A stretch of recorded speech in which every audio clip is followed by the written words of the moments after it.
Good morning students. तो standard 11 में economics में चैप्टर नंबर 8 इकोनॉमिक रिफॉर्म्स मैं आपको याद करवा देता हूं। जब आप स्टैंडर्ड 10 में थे तब आपने चैप्टर नंबर 17 पढ़ा, liberalisation, privatisation and globalisation.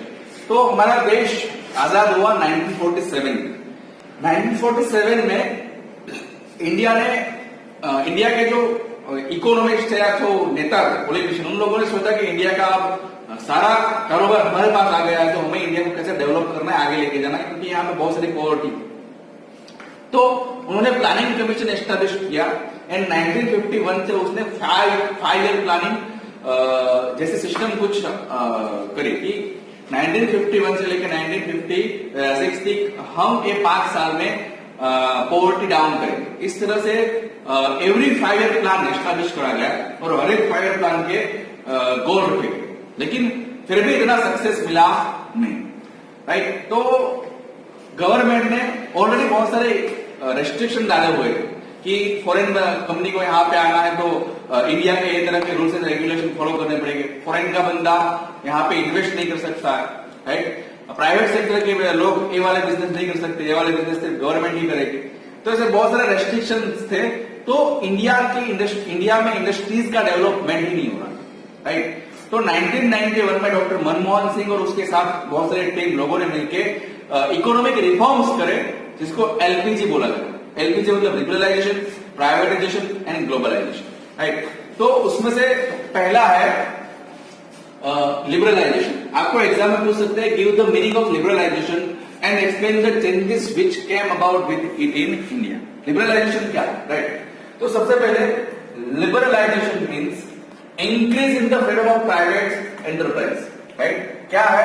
Increase in the freedom of private enterprise. Private enterprise की फ्रीडम में इंक्रीज करना, राइट। कैसे इंक्रीज करना उसकी फ्रीडम में? By allowing greater play of market forces and reduce interference by state. State मतलब गवर्नमेंट। तो उसको क्या करना है, क्या अलाउ करना है? Greater play of market forces. Market forces उसके फेवर में है ऐसा कुछ, एंड जो गवर्नमेंट का इंटरफियरेंस था उसको कम करना, राइट। उसके बाद in a way relaxing policy restrictions impose on economic activity. जो इकोनॉमिक एक्टिविटी करते थे तो उसके ऊपर पॉलिसी रेस्ट्रिक्शंस डाले गए थे। पॉलिसी रेस्ट्रिक्शन मतलब गवर्नमेंट ने डाले हुए रेस्ट्रिक्शंस, तो उसको भी हटाया गया। इन शॉर्ट प्राइवेट सेक्टर को फ्रीडम दे देना कि आओ बिजनेस करो और जमा दो, राइट।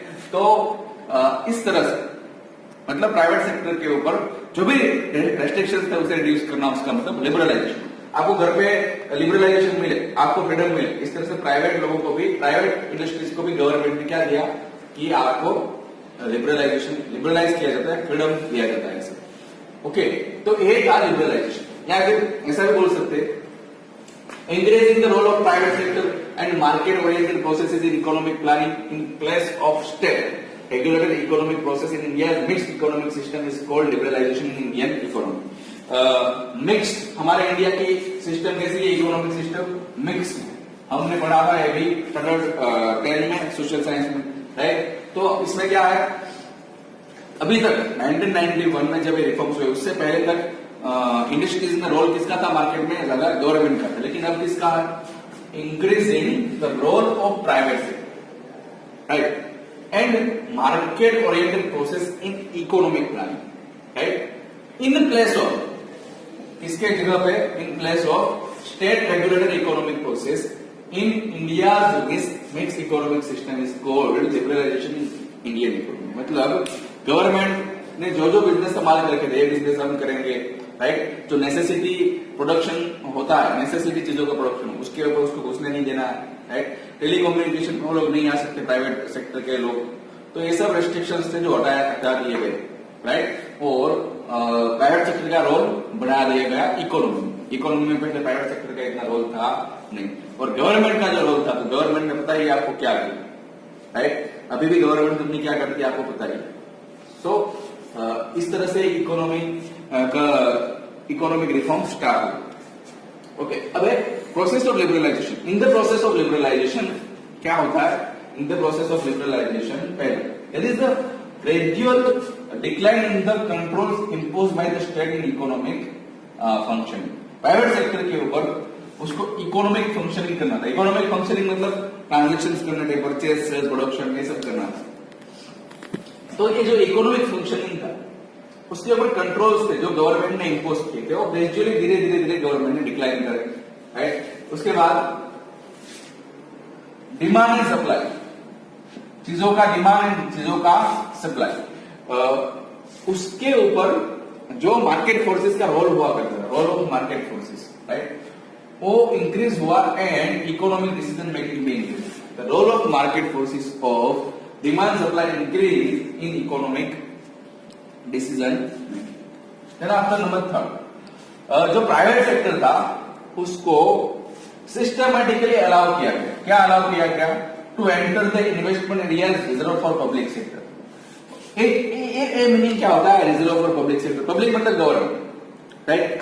तो पहले इंडिया में ऐसा था कि बहुत सारे इंडस्ट्रीज, उस इंडस्ट्रीज सिर्फ और सिर्फ पब्लिक सेक्टर के बंदे ही कर सकते, मतलब गवर्नमेंट ही कर सकती है, प्राइवेट सेक्टर कर सकता नहीं। जैसे कि रेलवे, जैसे कि पोस्ट, जैसे कि टेलीकम्युनिकेशन, राइट, जैसे कि एटॉमिक एनर्जी, राइट, तो जैसे कि इलेक्ट्रिसिटी।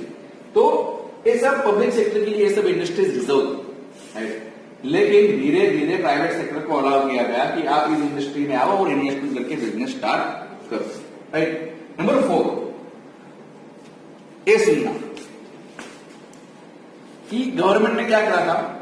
देखो ऑलरेडी हमने पढ़ा था हिस्ट्री में कि यहां से इंग्लैंड रॉ मटेरियल सस्ते में लिया जाता था, फिर इंग्लैंड में उन रॉ मटेरियल में से अच्छे अच्छे कपड़े बना के यहाँ पे वापस महंगे बेचे जाते थे, राइट। तो इसी तरह से इंडिया की जो डोमेस्टिक इंडस्ट्रीज थी वो फेल हो, बंद होनी पड़ी, राइट। तो गवर्नमेंट ने सोच लिया था कि अब फॉरेन बंदे को यहाँ पे आने देना नहीं। तो गवर्नमेंट ने क्या किया, जो भी लोग इंडिया के लोग बाहर से जो चीजें इंपोर्ट करते थे, राइट, उसके ऊपर बैन लगाया गया, उसके ऊपर इंपोर्ट ड्यूटी डाली, मतलब बहुत सारे उसके ऊपर रूल्स एंड रेगुलेशन डाले।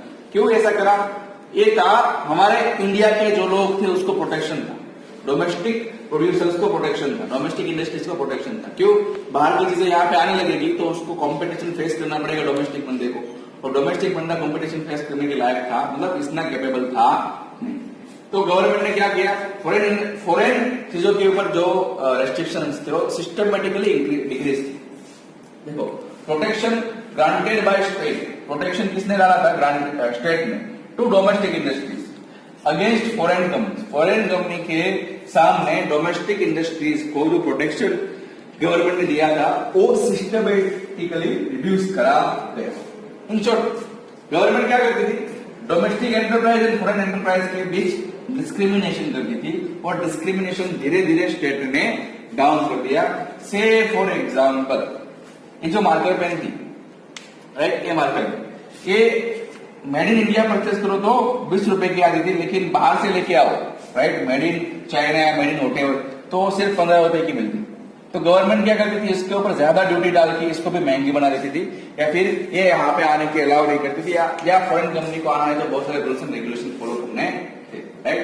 तो गवर्नमेंट ने ये प्रोटेक्शन डोमेस्टिक कंपनी के ऊपर हटा दी, मतलब बाहर से जो चीजें लाओगे उसके ऊपर भी सेम रूल्स, राइट। तो धीरे धीरे ये चीजें हटाई गई, तो फॉरेन के लोग यहाँ पे आए और बहुत सारी इंडस्ट्रीज एस्टेब्लिश करी, और आप देख सकते हो अभी इंडिया का डेवलपमेंट किस लेवल से हो रहा है। ओके, उसके बाद है processes of liberalisation in India. India में लिबरलाइजेशन की प्रोसेस कैसे हुई, राइट। तो बहुत सारे इंडस्ट्रीज थे जिसके ऊपर गवर्नमेंट ने जो पॉलिसी रेस्ट्रिक्शंस डाले थे वो रिड्यूस करे। उसमें पहला है main MRTP act. MRTP act का फुल नेम होता है monopolies and restrictive trade practices act, और एक्ट आया था 1969, राइट। एमआरटीपी एक्ट को रिप्लेस किया कंपटीशन एक्ट में। अब एमआरटीपी एक्ट क्या है? Monopolies and restrictive trade practices act 1969, वो था क्या, राइट। एमआरटीपी एक्ट क्या करता था?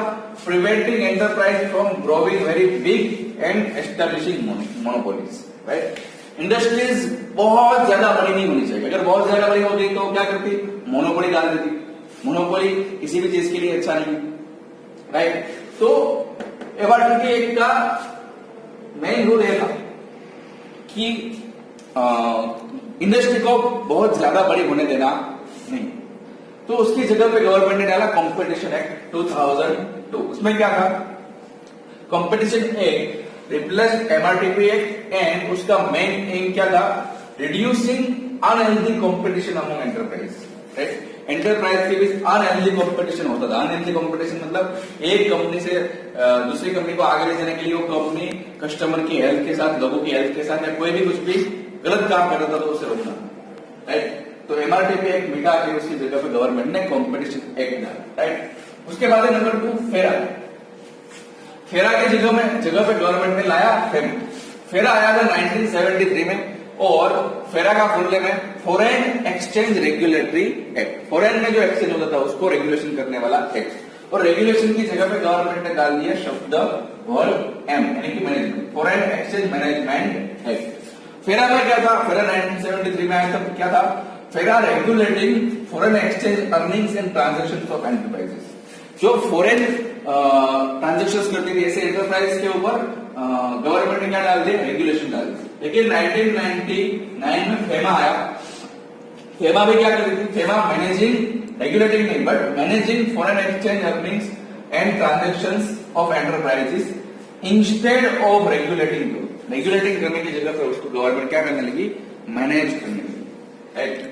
Number 3 major changes in industrial policy.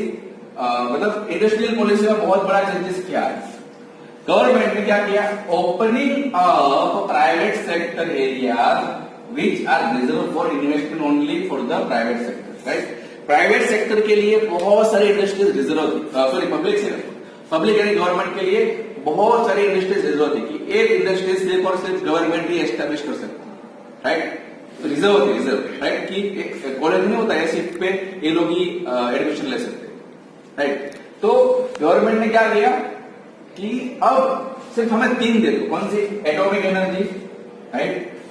Minerals related to atomic energy and railway. ये 3 गवर्नमेंट के पास, राइट? एटॉमिक एनर्जी गवर्नमेंट लोगों को क्यों नहीं देती? प्राइवेट लोगों को तो हर एक लोगों के पास गन आ जाएगी, राइट? इसीलिए गवर्नमेंट ने अपने पास रखा है atomic energy, minerals related industries and railway. Government ने अपने पास रखा है। अब तो रेलवे भी प्राइवेट को देने की शुरुआत हो चुकी है। तेजस, आपको पता है तेजस नाम की ट्रेन आ चुकी है, राइट? तो एयरलाइंस है, एयरपोर्ट ये सब पहले गवर्नमेंट के पास था। टेलीफोन है जैसे कि बीएसएनएल, भारत संचार निगम लिमिटेड, वो सिर्फ गवर्नमेंट ही उसमें एंटर हो सकती थी। अब देखो वोडाफोन, आइडिया, एयरटेल सब आ गए। क्यों? अब गवर्नमेंट ने प्राइवेट बंदों को परमिशन दे दी कि आप अभी ये सब इंडस्ट्रीज में आ सकते हैं, राइट? पहले सिर्फ और सिर्फ गवर्नमेंट, इलेक्ट्रिसिटी भी, राइट? उसमें भी टोरेंट आ चुका क्योंकि ये सब इंडस्ट्रीज सिर्फ गवर्नमेंट ही कर सकती थी पहले। अब उसको प्राइवेट बंदों को भी अलाउ किया गया कि आप भी इंडस्ट्रीज में अलाउ कर आ सकते, राइट? तो एक चेंजेस और दूसरा चेंजेस, जो स्मॉल स्केल इंडस्ट्रीज थी, स्मॉल स्केल यूनिट, उसका इन्वेस्टमेंट लिमिट गवर्नमेंट ने बढ़ा दिया कि भाई आप इतना इन्वेस्टमेंट करोगे तो स्मॉल स्केल यूनिट माना जाएगा। लेकिन गवर्नमेंट ने क्या बोला? अब आप उससे ज्यादा इन्वेस्टमेंट करोगे फिर भी स्मॉल स्केल यूनिट माने जाओगे। और इसी तरह से स्मॉल स्केल यूनिट भी मॉडर्नाइज हो गए और प्रोडक्शन बढ़ा, राइट? उसके बाद नंबर 4 फॉरेन इन्वेस्टमेंट। बाहर के बंदे यहाँ पे इन्वेस्ट करते हैं जैसे कि मैकडी, डोमिनोज, फोक्सवैगन, स्कोडा, ऐसे बाहर के इन्वेस्टर्स, किया, राइट? तो फॉरेन इन्वेस्टमेंट के लिए गवर्नमेंट ने क्या किया? इन्वेस्टर फ्रेंडली प्रोसेस बनाया, राइट? और बहुत सारे सेक्टर्स थे उसमें ऑटोमेटिक लाइसेंसिंग रूट, मतलब बाहर के बंदे को यहाँ पे आना था तो बहुत सारे लाइसेंस देने थे, लेकिन अब ऑटोमेटिक लाइसेंसिंग रूट गवर्नमेंट ने इंट्रोड्यूस किया। किसके लिए? जो बाहर के इन्वेस्टर्स थे उसके लिए, बाहर की कंपनी थे इसके लिए। इसीलिए आज देखो आप 1991 के बाद इंडिया में कितनी बाहर की कंपनी आ चुकी है, पहले ऐसा अलाउड था नहीं, right? Number 5 relaxation in export import rules were announce. Import export के ऊपर भी गवर्नमेंट ने बहुत सारे रिलैक्सेशन दिए। फॉरेन एक्सचेंज मतलब आज फॉरेन एक्सचेंज क्या है? आज फॉरेन एक्सचेंज $1 के सामने 75 रुपीज है। $1 is equal to 75 rupees, right? तो ये क्या है? मार्केट रेट है आज का। तो गवर्नमेंट ने क्या रिलैक्सेशन दिया कि फॉरेन एक्सचेंज को आप मार्केट रेट पे एक्सचेंज कन्वर्ट कर सकते हो। हालांकि पहले क्या था? अर्लियर मेथड क्या थी कि आपको सिर्फ ऑफिशियल रेट, गवर्नमेंट के जो ऑफिशियल रेट है उसी पे कन्वर्ट कर सकते थे, राइट? मतलब से फॉर एग्जाम्पल आज $1 का रेट है 75 रुपीज, राइट? लेकिन ऑफिशियल रेट कितना है? 80 रुपीज, समझे आप? तो ये तो लॉस होता था। तो गवर्नमेंट ने अलाउ किया कि आप मार्केट रेट में फॉरेन एक्सचेंज को कन्वर्ट कर सकते हो। इसकी वजह से बहुत सारे लोगों को फायदा होने लगा और फॉरेन एक्सचेंज होने लगा और इंपोर्ट एक्सपोर्ट भी होने लगा। उसके अलावा अगर किसी को सब्सिडी लेनी हो तो उसके ऊपर बहुत सारा एक्सपेंस करना पड़ता था, वो एक्सपेंस भी गवर्नमेंट ने रिड्यूस कर दिया। तो इस तरह से हुआ liberalisation, right. In short, private sector industries को और फॉरेन की इंडस्ट्रीज को गवर्नमेंट ने बहुत सारी फ्रीडम दे दी, इसको लिबरलाइजेशन माना गया। और इसी की वजह से इंडिया में इंडस्ट्रियलाइजेशन स्टार्ट हुआ और देखो कितनी इंडस्ट्रीज इंडिया में आ चुकी है। इवन एप्पल भी मैन्युफैक्चरिंग यूनिट यहाँ पे डालने वाली है, होंडा का मैन्युफैक्चरिंग यूनिट यहाँ पे आ गया है, राइट। तो इसे बहुत सारी गवर्नमेंट ने लिबरलाइजेशन या फ्रीडम दी और इंडिया में बहुत सारा डेवलपमेंट उसकी वजह से हो। तो स्टूडेंट्स, आपके लिए इतना ही। Thank you for the day.